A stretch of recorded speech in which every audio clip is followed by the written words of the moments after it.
Oyente, buen día, ¿tu nombre? Hola, ¿cómo te va, Petri? Un saludo al señor que tenés vos. ¿Qué hace Félix, no? Sí, sí.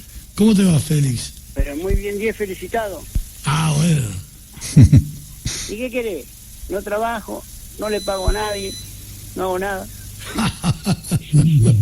No, ¿sabés qué? Quería hacer una... Pero lo estoy escuchando atentamente al señor y le quería hacer una pregunta. Por ejemplo, porque la idea política, digamos, la idea base, ¿cuál sería? Porque me gustaría un nuevo partido, porque siempre estamos con lo mismo, ¿viste? Es como que tirar la moneda, o cara o seca, punto. Y no hay otra alternativa. Parado difícil que caiga, entonces no hay otra alternativa. Bueno, ahí cortamos, Félix, y te contesta Ricardo. Fenómeno. Abrazo. Y me gustaría ver si lo puedo involucrar en algo. Dale, estate atento. Abrazo, Félix. Fenómeno. Abrazo. Muy amable.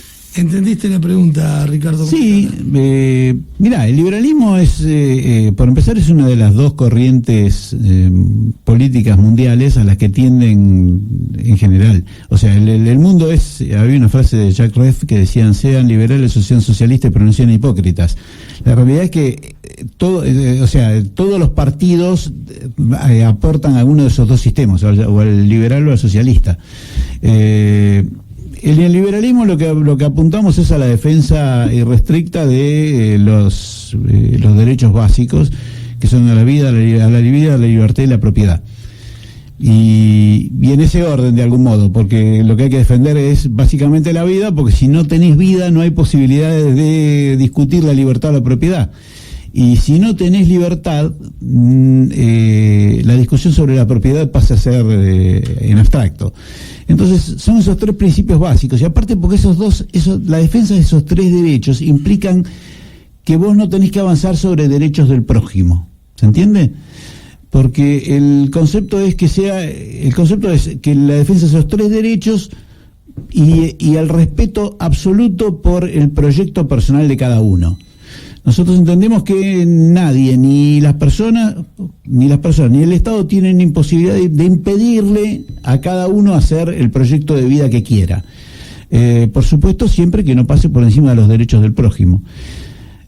Después de eso se han empezado a inventar derechos que no son derechos, porque el derecho es cuando vos no vulnerás el derecho del otro. Cuando vos decís que alguien tiene derecho a la vivienda, a la alimentación, sí.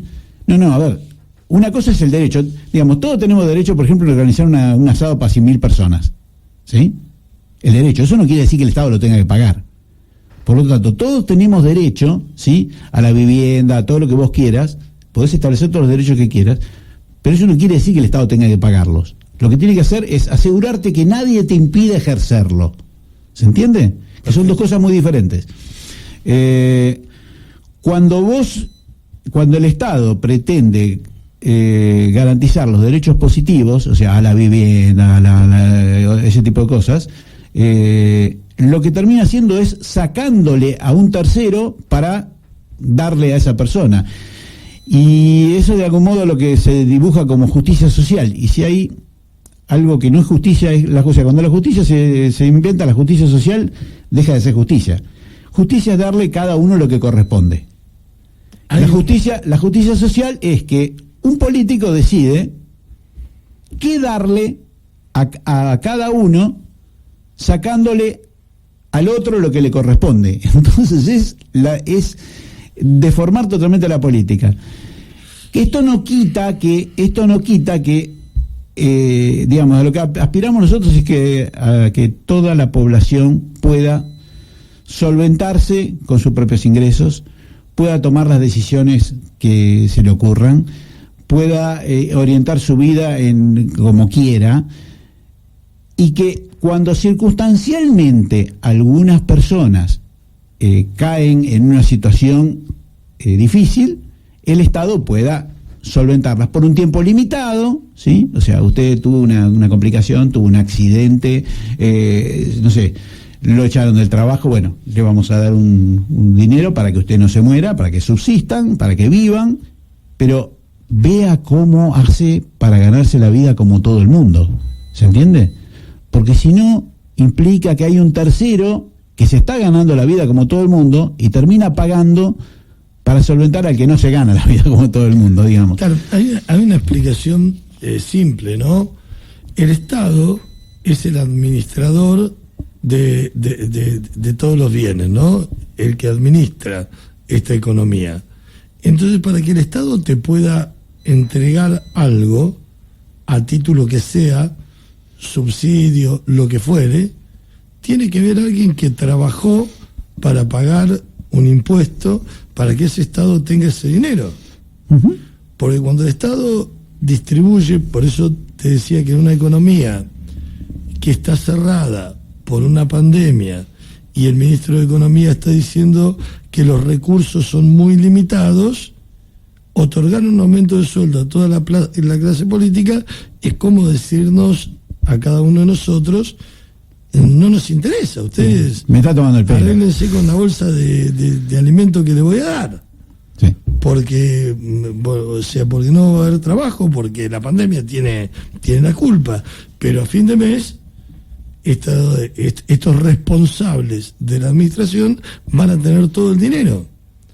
Por eso lo que vos decías como ejemplo de otros países, una mentalidad diferente, dijeron, bueno, vamos a hacer una cosa, renunciamos a un porcentaje de nuestras dietas para que ese dinero lo podamos volcar donde existen más necesidades. Pero una cosa es reactivar el trabajo y otra cosa es entregar bolsones de comida o chapas o satisfacer las necesidades que puedan tener ocasionalmente estas personas. Es que si todo el dinero que se emplea en subsidios, así vía subsidios directos, ¿no? Vía comida, planes y qué sé yo, se aplicaran a actividades productivas, toda esa gente tendría el mismo ingreso y la actividad productiva hubiera generado algo. O sea, si vos lo invertís en FABE, en obra pública, aunque sea, digamos, que no es a lo que aspiramos nosotros, en realidad lo que aspiramos es a que haya menos impuestos, pero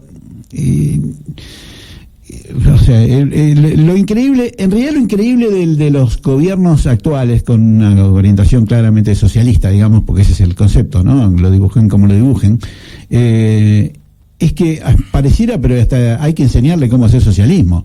Mira, hay una anécdota divertida que es ya ni siquiera socialista, comunista, en China. China, cuando llega Mao, digamos, hay un ejemplo que se utiliza, que es el ejemplo de los melones, ¿no? Que dice, lo que le decía a cada granjero era: usted tiene que producir 2 melones. ¿Cuánto producía el granjero? 2 melones. Decía, usted produzca 2 melones, nosotros el Estado nos da los melones al Estado y el Estado le da su porción. Le daba alimentación, ropa y habitación, las cosas básicas. Eso fue desde el 49, que entró la revolución comunista, hasta el 78, que muere Mao.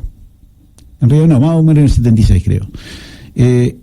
En el 78 asciende Deng Xiaoping, que es un reformista, que es el tipo que recibió a Nixon cuando va, y después lo recibió a Carter, ¿no? Que es cuando Occidente de algún modo entra allí. Y el tipo descubrió, digamos, cambió el sistema, le dijo: usted no tiene que producir 2 melones, ahora usted va a tener que producir 3 melones. Y nosotros no le vamos a dar más la comida, pero todos los melones que produzca de más allá de los 3, ¿sí?, son para usted. ¿Cuánto produce el tipo? 25 melones. Y China explotó. Ahí viene la explosión de China, en el 78, que es cuando viene la inversión de capital, ¿no? Y China sale de ser un país medieval, porque la realidad es esa, se habían pasado 25 o 30 años en un país medieval, en los que incluso se le llegaron a morir 40, 50 millones de personas de hambre, ¿eh? Ese era el comunismo de Mao. Hasta que implantaron lo que hay actualmente, que China es lo que dice Wikipedia. Wikipedia dice: sistema político comunista de partido único con economía de mercado. Vos sabés que estuve en China el año pasado, y es realmente una economía de mercado, pero de mercado a mercado, es mercado salvaje. En Occidente nos parecería cualquier zurdo de acá de Occidente diría que es el liberalismo llevado al extremo. Pero no, es la realidad que es la competencia llevada al extremo. Los tipos producen en cantidades monumentales, todo el mundo trabaja, todo el mundo tiene actividades, es una cosa realmente llamativa, ¿eh?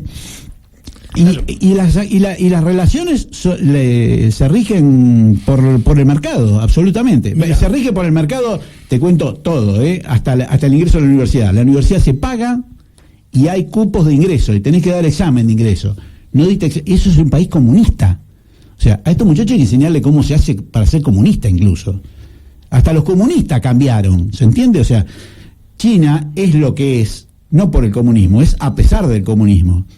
De hecho está empezando a tener ese tipo de problemas porque lo que le pasó a China fue que hoy tiene hay un número que dice que hay unos 40 de los 1.400 millones de chinos, 430 millones que son los que viven en el mundo, digamos, más occidentalizado, porque hay los otros 900 millones viven en granjas todavía, pero los que han pelechado de algún modo tienen un ingreso per cápita de $23.000, o sea, es un ingreso per cápita típico de Europa Central, ¿no? De Francia, Alemania, Inglaterra. Los tipos han adquirido, y eso ocurrió desde el 78 hasta ahora, y partieron de un sistema medieval, ¿sí? Porque no producían nada. Un régimen, o sea, acordémonos que en el 78, incluso hay unas anécdotas bastante graciosas de la época de Mao, que Mao pensó en su momento que lo importante era tener industria del hierro. Entonces, como no tenían hierro, llegaron a fundir todo lo que tenía hierro, al punto de que les hicieron fundir los woks. Toda la población tuvo que entregar los woks y tenían que ir a comer a cantinas. No, claro. Porque los woks se habían fundido para hacer tanques de guerra y no sé qué cosas más. Bueno, y locomotoras, bueno. Después se dieron cuenta de que en realidad esa era una tecnología que ya no pertenecía ni al siglo XX, pertenecía al XVIII o al XIX, ¿no? O sea, pero los tipos venían pero tan atrasados y estuvieron todo el tiempo de Mao muriéndose de hambre, les iba como la mona.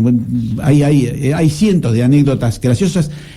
Hay graciosas que las cuentan ellos. O sea, esto es lo más increíble, ¿no? Cuando uno va al museo actual de China, me llamó la atención porque en realidad todo el averiguar cómo funcionaba esto fue precisamente porque en el museo hay una muestra que dice, en el 49, producción de, no sé, de lo que fuera, ¿no? De grano, de ferrocarriles, de automóviles, lo que fuera, era nada. En el 78 había crecido un poquito. En el 2010 se había disparado. Casi todas las producciones del 2010 sobre la del 78 eran de 40 veces. O sea, ellos mismos te muestran, y vos, entonces a mí me pregunté, ¿qué pasó en el 78? En el 78 se murió Mao, en el 78 cambió el sistema económico. Claro. Es sencillo. Claro. Está bien, me llevas a tantos otros terrenos, pero tenemos que buscar redondear ya la entrevista. Me hiciste acordar, no hace mucho tiempo entrevisté a Echevarne, el economista, ¿no? Sí. Claro, hace 1 año y medio cuando vino por acá. No, lo entrevisté ahora telefónicamente hace 20 días, 25 días. Muy bueno. Y es una postura muy antiperonista, muy de refrescarnos la historia, de invitarnos a leer, a informarnos, cómo estaba Argentina en el 45 en el contexto mundial, cómo estuvo en el 50, y que vayamos mirando qué fue lo que cambió en la Argentina y qué fue lo que fue ocurriendo en el mundo para tratar de explicarnos por qué hoy estamos en uno de los países más pobres del mundo, ¿no? Sí. O sea, que busquemos nosotros la información y un poco demostrándonos por qué estamos pagando más de 170 impuestos. Y un joven de acá llamó y dijo que él elabora la mejor pizza de Ushuaia, pero no puede poner un negocio.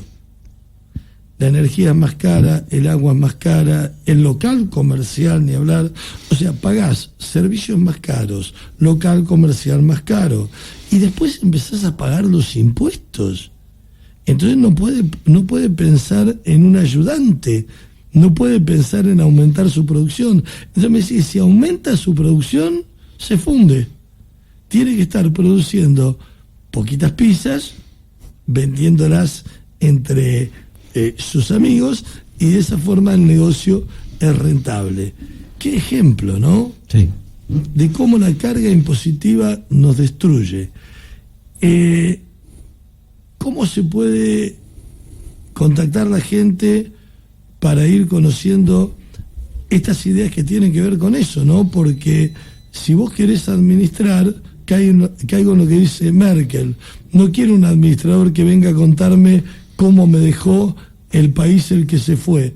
Quiero un administrador que me diga qué va a hacer con el país que recibe. Sí. Bueno, por ahora lo que nosotros podemos decirles es qué es lo que pretendemos los liberales hacer con el país. Básicamente es una reducción grosera de impuestos. Para poder reducir impuestos, simultáneamente tenés que achicar el gasto público.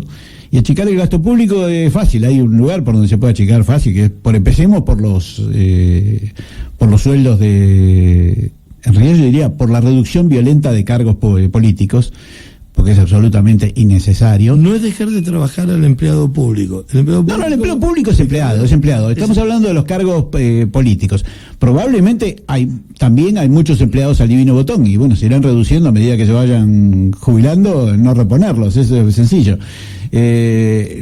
Buena parte de los empleados públicos han sido comprados de algún modo, le han sido comprados los votos porque le dijeron, bueno, vos trabajaste para la campaña, ahora te conseguimos un puestito, pero eso es otra cosa, digamos, y muchas veces ese puestito no es ni siquiera es un puestito político, es un puestito en planta permanente, con lo que terminamos pagándole todos la campaña a esos políticos, ¿no? Tendríamos que medir, que es digamos, la gente tendría que tratar de prestar atención y ver quiénes son los partidos que cuando llegan al gobierno acomodan a todo el equipo de trabajo de campaña, ¿no? Hasta ahora la verdad lo vienen haciendo casi todos.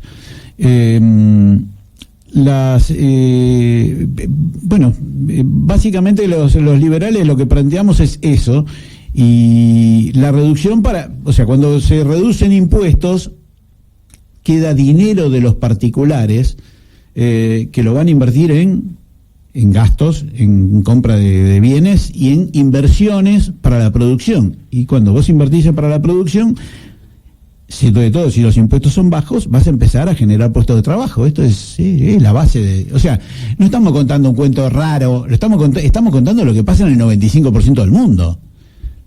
Somos muy pocos países en los que se nos ocurre seguir aumentando impuestos a lo tonto y destruyendo nuestra fuente de trabajo. Nosotros estamos actualmente, aparte, Argentina ha caído monumentalmente. A principios del siglo XX, Argentina era el país con el Producto Bruto Per Cápita más grande, y estuvo entre los primeros 10 puestos del mundo hasta el gobierno, la mitad del gobierno de Perón, hasta el 46, 47. Ahí empezó a caer y seguimos cayendo, independientemente de lo que cambie, ¿no? Alguno fue un poquito mejor, otro un poquito peor, pero no cambió ni con los gobiernos democráticos ni con los gobiernos militares. En realidad todos hicieron más o menos lo mismo, ¿no? Yo me acuerdo de década del 60, me acuerdo que en la Marina Mercante vos podías aspirar a la Marina Mercante porque tenías una buena salida laboral. Y hoy no tenemos Marina Mercante directamente. Claro, bueno. ¿Cómo ubicarte? ¿Cómo se ubica al partido? Creo que si la verdad, no... La verdad les puedo dar mi número de teléfono, pero si no, Republicanos Unidos, búscanlo en la web, y está el sitio hay un sitio de Republicanos Unidos donde incluso hay un formulario para llenar con nombres para que los contactemos. O sea que entras a el Facebook, en la red, pones Republicanos Unidos y te aparece la página, y te aparece el Facebook, y te aparece el Instagram y el Twitter, todo te aparece. Quedas comprometido para volver pronto. Sí, fantástico, cuando vos porque quieras. Detonan muchas preguntas y nos da lugar para seguir hablando mucho rato, pero sabemos que también mucho rato aburre, ¿no? Y te veo que aburre a la gente. No, yo estoy acá con el celular. Hay uno que me pasó si te querés te doy, porque me dijo, no hay problema si pasás mi número, es el que se encarga de afiliaciones. Te lo doy, 1548-6153, Gastón. 1548-6153. 6153. Sí. Partido Republicanos Unidos. Republicanos Unidos. Para que se ubiquen, era lo que hasta hace un tiempito muchos se afiliaron como Partido Libertario. Y como Unidos. Te quiero invitar, pero lo vamos a coordinar para que te vengas, no sé si la semana que viene, pero en estos días, para poder ir a hablar, para ya poder hablar de cuáles son los referentes, ¿sí? De cuáles son los referentes. Pues me pasa esto, ¿no? Cada vez que hablamos de la vieja política, la que no queríamos en el 2001, había todo un pueblo que quería que se vayan todos. ¿Y qué es? Eso está lo mismo de antes. Sí, no se fueron casi nadie. ¿Nos servirá eso para aprender que puede crearse una nueva fuerza política donde el común denominador sea el respeto por el no poder compartir idénticamente un pensamiento, pero sí buscar un camino en común? Sí, por supuesto. El objetivo es ese. Ricardo, ¿querés agregar algo más a lo dicho? No, bueno, por ahora que se acerquen y veremos si periódicamente organizamos reuniones por Zoom, por las razones de dominio público, no se pueden hacer grandes concentraciones. Nosotros a lo sumo nos reunimos 4 o 5 para alguna decisión, pero en general lo hacemos por los medios virtuales. Y periódicamente hay charlas o conferencias o encuentros entre nosotros, así que los que vayan formando parte del partido se pueden ir sumando de esa manera. Es que es la modalidad que tenemos hoy por no poder ser presencial y no poder hacer charlas donde pueda participar el público. 15 48 61 53 con Gastón podés sumarte a, o sea, no hace falta que te afilies, sumarte a esta nueva fuerza política para ver cómo se va formando y si decidís ser parte de ella. Esa es la invitación. Sí. ¿Comprometido? Correcto, comprometido. Muchas gracias. Vas a venir la semana que viene, seguro. Nos vemos. Ya volvemos. Tanda pequeña, corta, ¿eh?